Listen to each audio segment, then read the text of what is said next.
Iran America போர் நிறுத்தம் வெற்றி யாருக்கு? திறம் கொண்டாட்டம், அமெரிக்க ஊடகங்கள் விமர்சனம். உலக நாடுகள் முழுவதும் பதற்றத்தை ஏற்படுத்திய ஈரான் அமெரிக்கா மோதல் தற்போது போர் நிறுத்த ஒப்பந்தத்தின் மூலம் புதிய திருப்பத்தை எட்டியுள்ளது. இந்த அறிவிப்பு உலக பொருளாதாரத்திற்கும், குறிப்பாக எண்ணெய் சந்தைக்கும் பெரும் நிம்மதியை அளித்துள்ளது.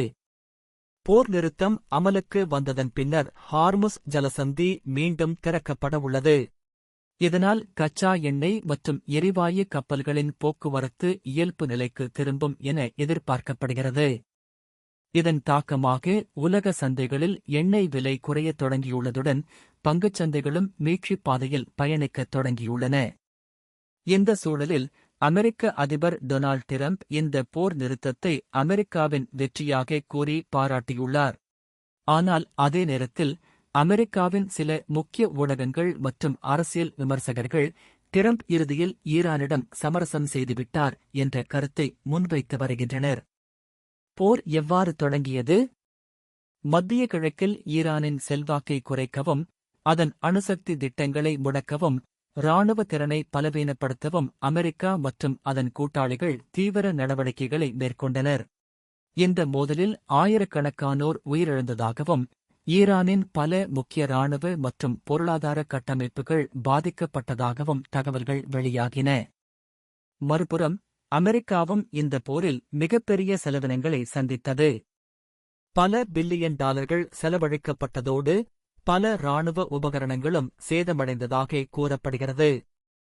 ஹார்முஸ் ஜலசந்தி ஈரானின் முக்கிய ஆயுதம். இந்த மோதலில் ஈரான் எடுத்து முக்கியமான நடவடிக்கை ஹார்முஸ் ஜலசந்தி தொடர்பான கட்டுப்பாடுகளாகும். உலகின் முக்கிய எண்ணெய் போக்குவரத்து வழித்தடங்களில் ஒன்றான இந்த ஜலசந்தியில் ஏற்பட்ட பதற்றம் உலக பொருளாதாரத்தில் அதிர்வலைகளை ஏற்படுத்தியது. எண்ணெய் விலை உயர்வு, எரிபொருள் பற்றாக்குறை, அச்சம் மற்றும் உலகளாவிய பொருளாதார அழுத்தங்கள் காரணமாக பல நாடுகள் கவலை அடைந்தன. இந்த அழுத்தமே இறுதியில் இரு தரப்பையும் பேச்சுவார்த்தை மேசைக்கு கொண்டு வந்ததாக அரசியல் ஆய்வாளர்கள் கருதுகின்றனர். போர் நிறுத்த ஒப்பந்தத்தின் முக்கிய அம்சங்கள். தற்போது இருதரப்பும் இடைக்கால போர் நிறுத்த கட்டமைப்புக்கு ஒப்புதல் அளித்துள்ளதாக தகவல்கள் வெளியாகியுள்ளன.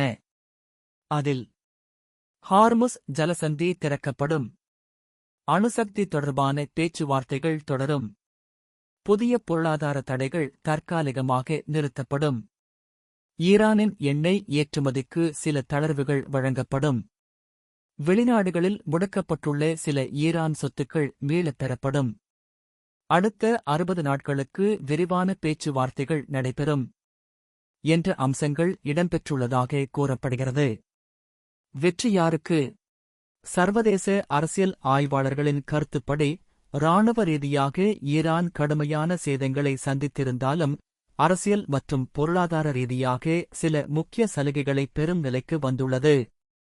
மறுபுறம் அமெரிக்காவின் முக்கிய இலக்குகளான ஆட்சி மாற்றம், ஈரானின் முழுமையான இராணுவ பலவீனம் மற்றும் அணு திட்டங்களை முழுமையாக முடக்குவது போன்ற நோக்கங்கள் முழுமையாக நிறைவேறவில்லை என்ற விமர்சனங்களும் எழுந்துள்ளன.